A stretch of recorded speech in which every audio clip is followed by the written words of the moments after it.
বিসমিল্লাহির রহমানির রহিম। আসসালামু আলাইকুম। আমি খালেদা খান, সহযোগী অধ্যাপক, ইসলামের ইতিহাস ও সংস্কৃতি বিভাগ, ভাওয়াল বদরে আলম সরকারি কলেজ, গাজীপুর। মাস্টার্স প্রথম পর্ব ছাত্রছাত্রীদের উদ্দেশ্যে আজ আমি অনলাইন ক্লাস শুরু করতে যাচ্ছি। মুসলিম প্রশাসন ব্যবস্থা, বিষয়কোড 41-1603।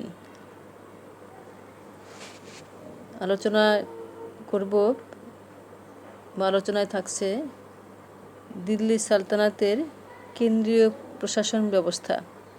তাহলে আজকের আলোচ্য বিষয় হচ্ছে দিল্লি সালতানাতের কেন্দ্রীয় প্রশাসন ব্যবস্থা। তাহলে আমরা আগে আলোচনা করে নিচ্ছি মুসলিম প্রশাসন ব্যবস্থা, বিষয় কোড 41-1603। আর আজকের আলোচ্য বিষয় হচ্ছে দিল্লি সালতানাতের কেন্দ্রীয় প্রশাসন ব্যবস্থা। তাহলে আমরা প্রথমেই রূপরেখা চলে যাই। দিল্লির সুলতানগণ সকল ক্ষমতার উৎস ছিলেন এবং স্বৈরাচারী একনায়কত্ব প্রতিষ্ঠা করে রাজকার্য সমাধান করতেন। তিনি একাধারে পোপ ও সিজার অর্থাৎ ধর্মীয় জাগতিক ক্ষমতার অধিকারী ছিলেন। বিধিবদ্ধ আইন অনুসারে তিনি খলিফার কাছ থেকে সনদ, উপাধি ও স্বীকৃতি লাভ করতেন এবং শরীয়ত মোতাবেক শাসনকার্য পরিচালনা করতেন। সেনাধ্যক্ষ, প্রধান বিচারপতি, আইন প্রণেতা হিসেবে সুলতান প্রশাসনিক কাঠামোর প্রধান ছিলেন। সুলতান প্রয়োজনে উলামাদের পরামর্শ গ্রহণ করতেন। আলাউদ্দিন খিলজি এবং মোহাম্মদ বিন তুগলক ব্যতীত দিল্লির পথে সকল সুলতানি উলামাদের উপর নির্ভরশীল ছিলেন এবং তাদের ধর্মীয় আইনের ব্যাখ্যা দিতেন। মূলত দিল্লির সালতানাত ছিল সামরিক শক্তির উপর প্রতিষ্ঠিত। দিল্লির স্বৈরাচারী সালতানাতের মূলে বিভিন্ন কারণ ছিল, যেমন মঙ্গল অভিযানের ভীতি, আভ্যন্তরীণ কোন্দল বিদ্রোহ, স্থানীয় হিন্দু সম্প্রদায়ের বৈরিতা, সমসাময়িক পার্শ্ববর্তী রাষ্ট্রসমূহের অগণতান্ত্রিক শাসন ব্যবস্থা ইত্যাদি। এর ফলে কেন্দ্রীয় সরকারের কাঠামো সামরিক ক্ষমতা ও একনায়কত্বের উপর প্রতিষ্ঠিত ছিল। রমেশচন্দ্র মজুমদার যথার্থই বলেন যে সে সময়ে সংবিধান, সংসদ, জনমত, গণতান্ত্রিক প্রক্রিয়ার অভাবে প্রশাসন ব্যবস্থা স্বেচ্ছাতন্ত্রের উপর নির্ভরশীল ছিল। সুলতানি আমলের শাসন ব্যবস্থায় দুটি সীমাবদ্ধতা ছিল।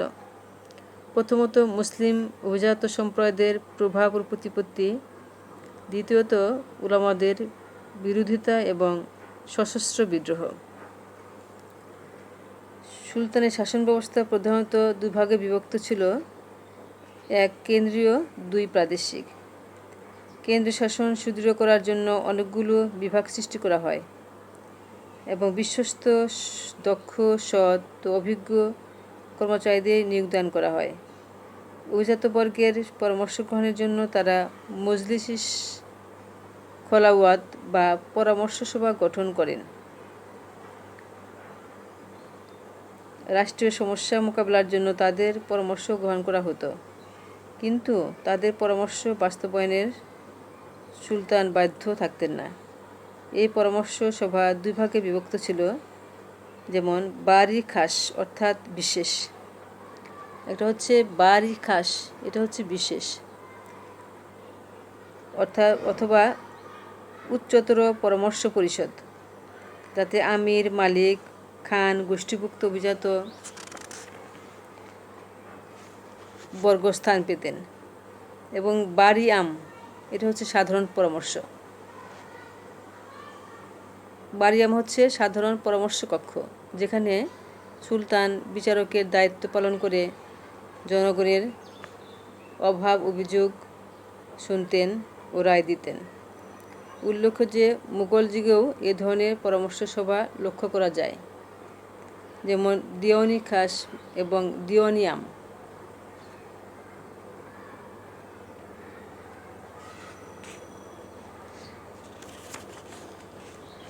তাহলে আমরা এখন যাব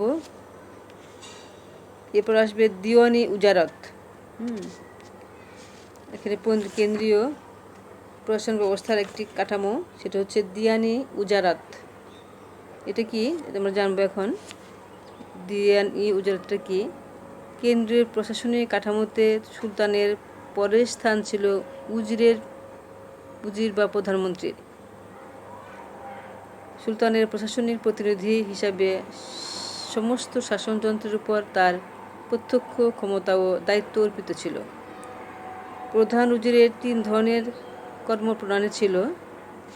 আমরা আবার বলছি, প্রধান উজিরের 3 ধরনের কর্মপ্রণালী ছিল। 1 পরামর্শদান, 2 বেসামরিক শাসন ব্যবস্থা পরিচালনা করা, 3 রাষ্ট্রীয় রাজস্ব ব্যবস্থার বিন্যাস করা। মজলিস ই খরওয়াতের প্রধান অঙ্গ বারি খাসের তিনি প্রধান ছিলেন এবং প্রশাসনিক কর্মকাণ্ডে তিনি সুলতানকে পরামর্শ দিতেন, যদিও সিদ্ধান্ত নিতেন সুলতান নিজেই। বিভিন্ন কেন্দ্রীয় মন্ত্রণালয়ের কার্যপ্রণালী ও উজির তদারক করতেন এবং কর্মকর্তাগণ তার উপর সরাসরি দায়ী থাকতেন। রাজকর্মচারীদের বেতন ভাড়া, আলেম ও বুদ্ধিজীবীদের বৃত্তি ও দরিদ্রদের মধ্যে সাহায্য প্রদান উজিরের প্রধান কর্তব্য ছিল। উপরন্তু তিনি রাজস্ব বিভাগের দায়িত্বে নিয়োজিত ছিলেন। তার অধীনে একজন নায়েবে উজির বা প্রতিমন্ত্রী রাজস্ব বিভাগ পরিচালনা করতেন।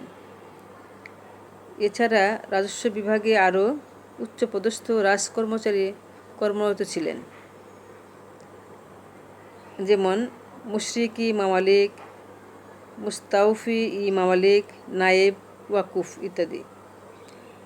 মুশরিক ই মামালিক ছিলেন প্রধান হিসাবরক্ষক, মুস্তাকি ই মামালিক অডিটর জেনারেল বা হিসাব নিরীক্ষক, আর নায়েব মুশরিফকে রাজস্ব আদায় হিসাব রক্ষণে সাহায্য করতেন এবং ওয়াকুফ পদটি স্থানীয় প্রশাসনিক কর্মচারীদের উপর কেন্দ্রীয় তত্ত্বাবধানের জন্য সৃষ্টি করা হয়। এই ছিল রাজস্ব বিভাগে উচ্চপদস্থ রাজকর্মচারীদের কর্মরত কাঠামোটি দেখানো হলো। জালালউদ্দিন খলজি ওয়াকুফ এবং ফিরোজ শাহ তুগলক মুশরিফ ও মুস্তাউফি পদ দুটি সৃষ্টি করেন। তাহলে জালালউদ্দিন খলজি ওয়াকুফ এবং ফিরোজ শাহ তুগলক মুশরিফ ও মুস্তাউফি পদ দুটি সৃষ্টি করেন। আব্বাসের খিলাফতে উজিরদের যে অসীম ক্ষমতা ছিল, দিল্লি সালতানাতে তা ছিল না। তারা ছিলেন সুলতান কর্তৃক নিযুক্ত ও তার উপর মুখাপেক্ষিক রাজকর্মচারী মাত্র। এর কারণ সুলতান ছিলেন সকল ক্ষমতার উৎস এবং তিনি স্বয়ং রাজ্য শাসন করতেন। তুগলক বংশের রাজত্বকালে উজিরের অবশ্য পদমর্যাদা বৃদ্ধি পায়, কিন্তু সৈয়দ লুদিদের শাসনামলে উজিরের পদের অবমূল্যায়ন করা হয়।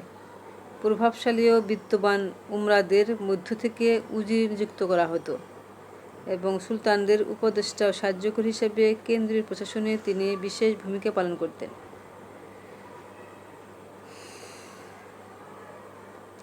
উজিরকে সাধারণত সদরি আলা বলা হতো, যা পরবর্তীকালে খাজা-ই জাহান উপাধিতে রূপান্তরিত করা হয়।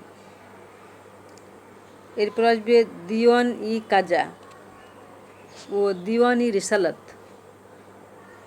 তাহলে দিল্লি সালতানাতের কেন্দ্রীয় প্রশাসনে দিওয়ান-ই কাজা অথবা বিচার বিভাগের সম্পূরক বিভাগ এবং দিওয়ান-ই রিসালাত বা আপিল বিভাগ গুরুত্বপূর্ণ ভূমিকা পালন করে।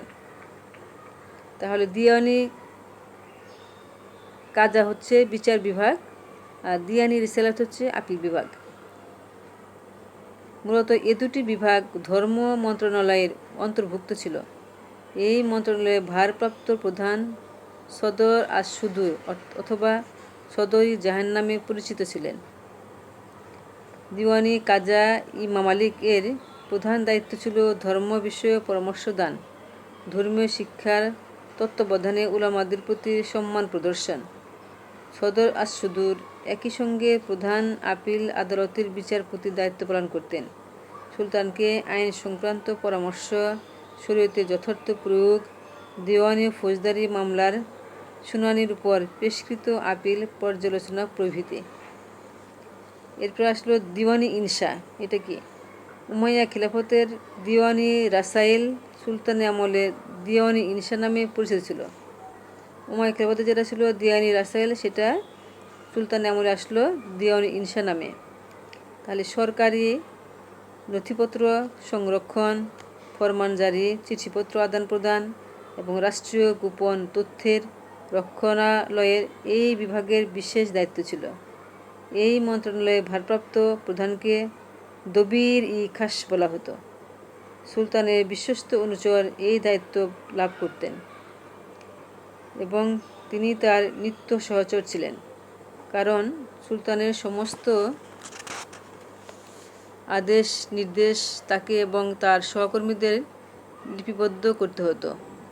দবির-ই-খাসের অধীনস্থ অসংখ্য লিপিকার বা দবির কর্মরত থাকতেন দরবারে এবং তাদের মাধ্যমে কেন্দ্রের সঙ্গে প্রদেশের এবং অন্যান্য মন্ত্রণালয়ের যোগাযোগ স্থাপন সম্ভবপর হয়।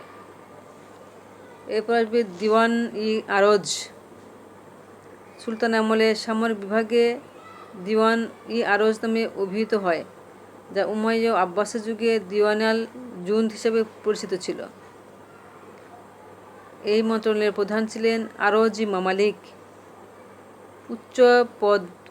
উচ্চ পদমর্যাদার অধিকারী ছিলেন তিনি এবং সামরিক প্রশাসনের সার্বিক দায়িত্ব তার উপর ন্যস্ত ছিল।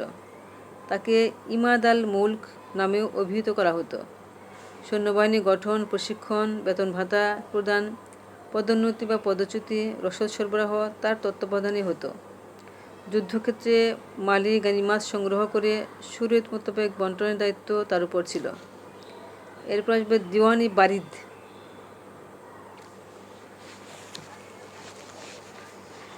ডাক বিভাগে কেন্দ্রীয় প্রশাসনের অন্যতম অপরিহার্য স্তম্ভ এটি। সুলতানের আমলে এই বিভাগ দিওয়ান-ই-বারিদ নামে পরিচিত ছিল। এই বিভাগের প্রধানের উপাধি ছিল বারিদ-ই-মামালিক। একজন দায়িত্বশীল মন্ত্রী হিসেবে তিনি সুলতানের ঘনিষ্ঠ সহচর ছিলেন এবং ডাক বিভাগের সুষ্ঠু বিন্যাস দ্বারা সংবাদ আদান প্রদান গুরুত্বপূর্ণ ভূমিকা পালন করেন। প্রাদেশিক ডাক বিভাগ তার অধীনে ছিল। তিনি রাজ্যের গোপন তথ্য গুপ্তচরের মাধ্যমে সংগ্রহ করে সুলতানকে অবহিত করতেন। সুলতান বলবন ও আলাউদ্দিন খলজির শাসনামলে গুপ্তচর প্রথা ব্যাপক প্রসার লাভ করে।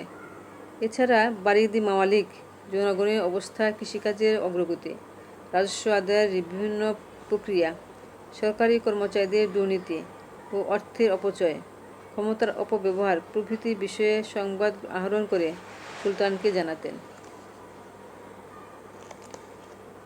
উল্লেখিত কেন্দ্রীয় দপ্তর ব্যতীত, যেগুলো আমরা আলোচনা করলাম কেন্দ্রীয় দপ্তর, এগুলো ছাড়াও আর অন্যান্য যে সমস্ত বিভাগ ছিল সেগুলি হচ্ছে নাম্বার 1, 1 নম্বরে বলছি দিওয়ানি-আমির কুহি। এটি সুলতান মুহাম্মদ বিন তুগলকের সৃষ্ট কৃষি বিভাগ। আরেকটা হচ্ছে দিওয়ানি-মুস্তাখরাজ। এটি সুলতান আলাউদ্দিন খলজি কর্তৃক সৃষ্ট অনাদায়ী রাজস্ব বিভাগ। আরেকটা হচ্ছে দিওয়ানি-খায়রাত। এটি হচ্ছে সুলতান ফিরোজ শাহের সৃষ্ট সাহায্য বিতরণ বিভাগ। 4 নম্বর হচ্ছে দিওয়ানি-ইস্তিকাক, পেনশন বিভাগ। 5 নম্বর হচ্ছে দেওয়ানি-বান্দাগান, কৃতদাস বিভাগ। 6 নম্বর হচ্ছে দিওয়ানি-ইমারাত, ফিরোজ শাহ কর্তৃক প্রতিষ্ঠিত পূর্ত বিভাগ। এ ছিল আমাদের বিভাগগুলো। এখন সুলতানের আমলে কেন্দ্রীয় প্রশাসন ছিল সুসংহত ও সুদৃঢ়। বিভিন্ন বিভাগের সৃষ্টির ফলে যথাযথ বিন্যাস সম্ভবপর হয়। উপরোক্ত মন্ত্রণালয় ও প্রশাসনিক বিভাগ ছাড়াও ঐতিহাসিকদের বর্ণনায় রাজপরিবার ও প্রশাসনিক কাঠামোতে অন্যান্য কর্মচারী ও কর্মকর্তার উল্লেখ রয়েছে। যেমন 1 নম্বর আমির-ই-মজলিস। এটি হচ্ছে সুলতানের বিনোদনের জন্য অনুষ্ঠান আয়োজনকারী। এটি হলো আমির-ই-মজলিস, হচ্ছে সুলতানের বিনোদনের জন্য অনুষ্ঠান আয়োজনকারী। 2 আমির-ই-শিকার। এটি হচ্ছে সুলতানের মৃগয়ায় গমনের ব্যবস্থাপনাকারী। 3 হচ্ছে আমির-ই-দাদ। এটি বিচার বিভাগের ব্যয়ের কার্যকারিতা ও নির্ভুল প্রয়োগ, জনসেবামূলক কার্যাবলী, কোতোয়াল বা পুলিশ কর্মচারী এবং মুহতাসিব বা ধর্মীয় নৈতিক কার্যাবলী পর্যবেক্ষণকারী। নাম্বার 4 হচ্ছে ওয়াকিল-ই-দার। এটি রাজপরিবার সংক্রান্ত বিষয় দিয়ে তদারককারী। 5 নম্বর হচ্ছে আমির ই হাজিব অর্থাৎ রাজকীয় অনুষ্ঠানাদি আয়োজনের দায়িত্বে নিয়োজিত কর্মকর্তা।